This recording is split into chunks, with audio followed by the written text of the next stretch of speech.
So this is the part 2 of the गुडुचि द्रव्य, जिसमें हम पढ़ेंगे कर्म ऑफ द गुडुचि। बहुत सिंपल आसमान। तो बने रहे एंड तक। हम चलिए शुरू करते बिना किसी देर के, बहुत अच्छे से कर्म पढ़े। चलिए देख अन्न वस्तु। ओके, सो मैंने जैसे बताया कि पाचन और दीपन, ओके, ये दोनों कर्म है। ओके, कर्म के हमारे पास बहुत सुंदर सुंदर नोट्स हैं। अगर आपको कर्म का वीडियो चाहिए, कर्म पे शायद एक LQ फिक्स है, सो उसका वीडियो मैं लाऊंगा। लेकिन do let me know in the comment से, कमेंट जरूर करना कि कर्म का वीडियो चाहिए। सो बहुत सुंदर नोट्स, ठीक है बच्चे। तो दीपनीय और उपाचनीय। दीपन कर्म क्या होता है? दीपनीय मतलब उसकी अग्नि को बढ़ाना, दैट इज दीपन। जैसे हम दिवा की जो ज्योत रहती है उसको प्रज्वलित करते हैं। लेकिन पाचन मतलब क्या? जो आम का पाचन करना है, उस आम को पक्व करना है, उसको हम पाचन कर्म कहते हैं। ओके, लेकिन दीपन कर्म में आम का पाचन नहीं होता, दीपन कर्म में सिर्फ अग्नि वृद्धि होती है। Okay, so that is of your ये दो कर्म। अब क्या होता है, देख, तिक्त कटु, ये जो दो रस है, तिक्त कटु रस, ये ऑलवेज आर बिलोंग्स टू दीपनीय और पाचनीय।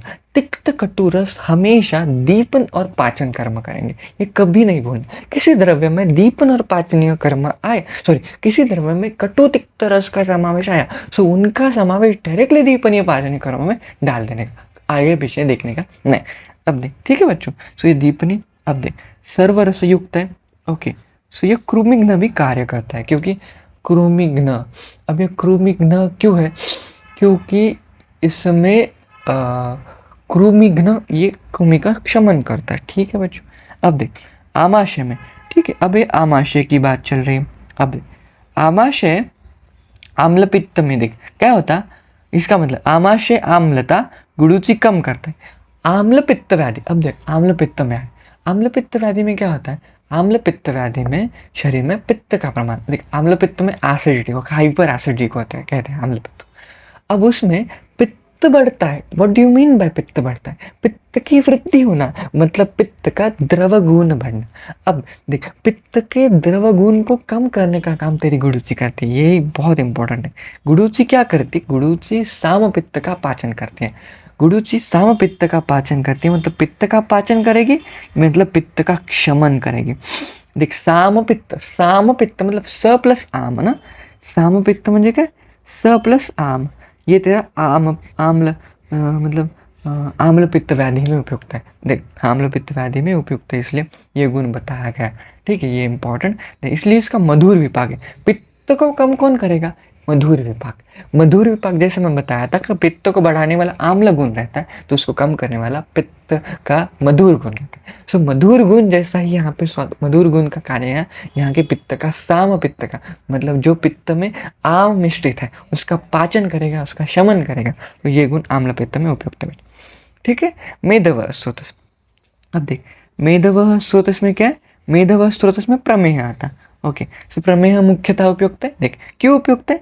कि होता ऐसा है ना बच्चों कि प्रमेह में, देख, प्रमेह व्याधि में क्लेद बढ़ता है, राइट, क्लेद बढ़ता है। ओके, प्रमेह में क्लेद बढ़ेगा, क्लेद बढ़ेगा मतलब क्लेदक कफ बढ़ेगा। अगर तू देखा, प्रमेह हो गया, कुष्ठ व्याधि हो गया, इनमें क्लेद बढ़ता है बहुत ज़्यादा। अब इस क्लेद को कम करने के लिए एक तो वृक्ष गुण की बहुत आवश्यकता पड़ती है, वृक्ष गुण इनका शोषण करेगा, और या फिर वीर्य यहाँ पे उष्ण होना चाहिए। देख, प्रमेह में इस क्लेदक कफ को कम करने का काम तेरा उष्ण वीर्य करेगा, इसलिए प्रमेह व्याधि में इसका बहुत इस्तेमाल होता है जैसा। ओके, ठीक है बच्चों। ओके, अब कामला व्याधि में, ओके, इसी में दादा कामला व्याधि पे इसका अच्छे से इस्तेमाल होगा। कामला, अब देख, कामला इस व्याधि के दो हेतु है, दो एस्पेक्ट आते हैं। ठीक है, इसको पढ़ने से पहले पुरुष, ठीक है, कामला पढ़ लेते। ठीक है, अब देख मैं यहाँ पे दिखाता। ओके, लिवर है। ओके, सो ये है ऑफ योर लिवर। ठीक है बच्चों, लिवर कामला। अब देख, कामला व्याधि दोन स्वरूप में आती, मतलब दोन स्वरूप में कामले के दो प्रकार पड़ते हैं। एक कामला होता बहुपित्त कामला, हम रोग निदान में उसकी संप्राप्ति बहुत डिटेल में पढ़ेंगे। बहुपित्त कामला, और एक होती है रुद्धपित्त कामला। एक कौन सी होती है? रुद्धपित्त। अब ये मैं बताने जा रहा हूँ कि कामला व्याधि में गुडुचि किस तरह से उपयुक्त रहते हैं, गुडुचि का कर्म कहाँ उपयुक्त आता है। ओके, एक है बहुपित्त कामला, एक है रुद्धपित्त कामला। ठीक है, बहुपित्त और रुद्धपथ, ये 2 कामला है। देख, बहुपित्त कामला, इसमें पित्त का परिमाण बहुत बढ़ता है। होता ऐसा है ना, ये जो लिवर है, इस लिवर क्या करने लगता है, due to the some abnormalities, liver liver क्या करता है, विकृत पित्त या फिर पित्त, विकृत पित्त का ज़्यादा प्रमाण में उसका सिक्रीट करने लगता है, या विकृत पित्त की ज़्यादा प्रमाण में निर्मित करता है।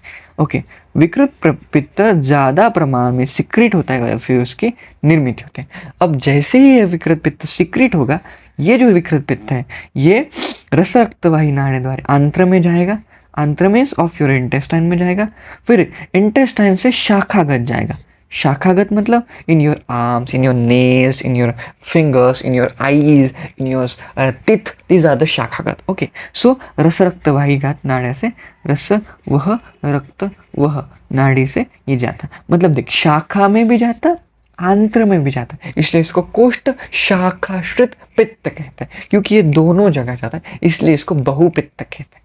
तो इसमें क्या होगा, पित्त विकृति हो गए, पित्त विकृत हो गए, मतलब पित्त का अति प्रमाण में तैयार होना। ओके, बट ये विकृत पित्त है। अब यहाँ पे गुरुजी क्या कर्म करती, गुरुजी ये कर्म करती, जैसे मैंने बताया कि ये जो पित्त विकृत हो गया, यहाँ पे इस विकृत पित्त को, पित्त का पाचन करना, पित्त का शोधन करना, ये सब कर्म गुरुजी करती है। क्योंकि गुरुजी के पास, जैसे मैंने बताया था कि पित्त का पाचन करने के लिए दीपनीय और पाचनीय कर्म है, क्योंकि मैंने बताया था कि जो तिक्त रस होता है कोई, ओके, सो तिक्त रस जो रहता है वो तिक्त रस शोधन करने का बहुत इंपॉर्टेंट रहता है, तिक्त रस शोधन कर्म में इंपॉर्टेंट रहता है। ठीक है, अभी हम देखेंगे उसकी लाइन, तिक्त रस शोधन कर्म में बहुत इंपॉर्टेंट है। यहाँ इसमें तिक्त रस की प्रधानता है, तो ये पित्त का पाचन, पित्त का शोधन करेगा, इसलिए सो ये इस व्याधि को खत्म करेगा बहुपित्त कामले में, सिंपल। अब सेकंड कामला, रुद्धपथ कामला है किसी का भी, what do you mean by रुद्धपथ कामला? इसको अगर मॉडर्न से कंपेयर किया जाए तो इसको कहते हैं ऑब्स्ट्रक्टिव जॉन्डिस। क्या कहते हैं इसको? Obstructive jaundice. ओके, अब what do you mean bye obstructive jaundice? देख, अब क्या होता है, अब हमारे पास लिवर है, ओके, अब ये है हमारी लिवर, ओके, अब लिवर है, सो this is liver of what do you mean bye obstructive jaundice?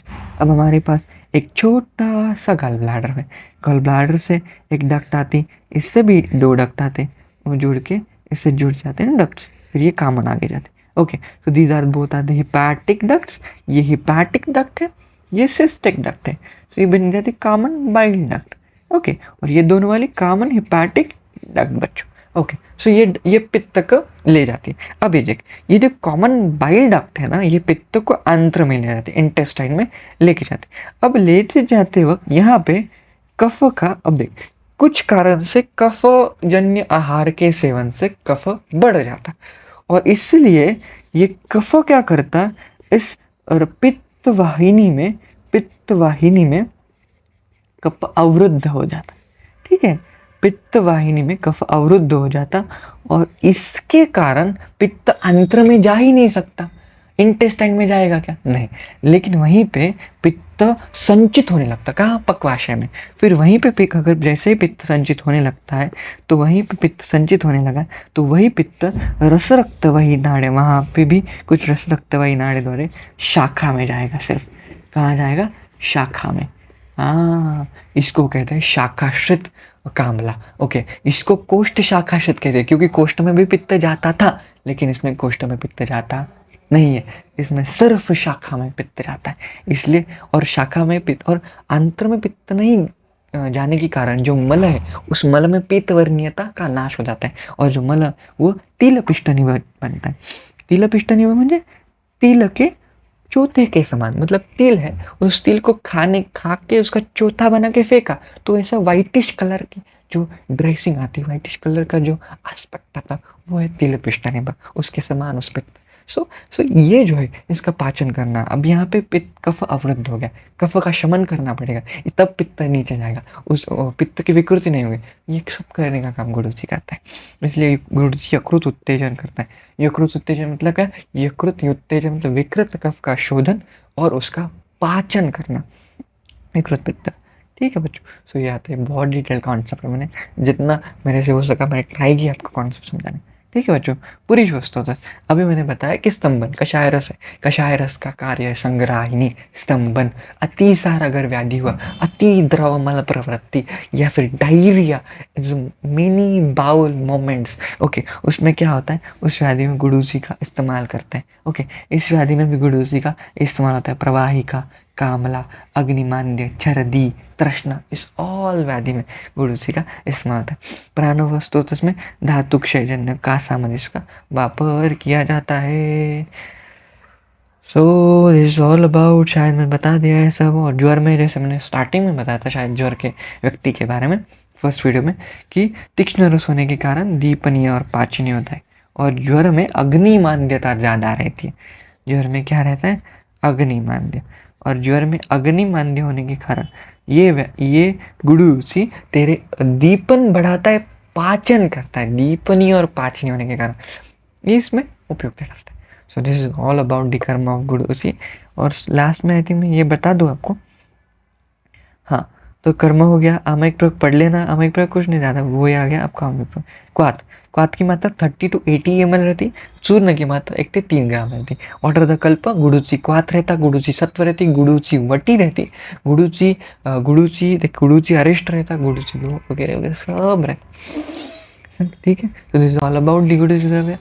कैसा लगा ज़रूर बताना। Hope you like this video, keep sharing. और जब मुझे कमेंट आते हैं कि सर द्रव्य की सीरीज बहुत हेल्पफुल है, अच्छा लगता है। और उस कमेंट को पढ़ के ही मैंने द्रव्य की सीरीज और वीडियो बनाने का सोचा, और मैं कंटिन्यू करूँगा अच्छे से। So you like this video, keep supporting. आपका ऐसे कमेंट्स थ्रू मुझे बहुत अच्छे से मोटिवेट करते, बहुत कमेंट्स बहुत मोटिवेट करते हैं मुझे पर्सनल लाइफ में भी और प्रोफेशनल लाइफ में। कमेंट्स आपके बहुत मोटिवेट करते हैं। So do like the comments, ताकि आप कमेंट ज़रूर करना, वीडियो के कमेंट सेक्शन में कमेंट ज़रूर करना। So hope you like this video, keep sharing and thank you so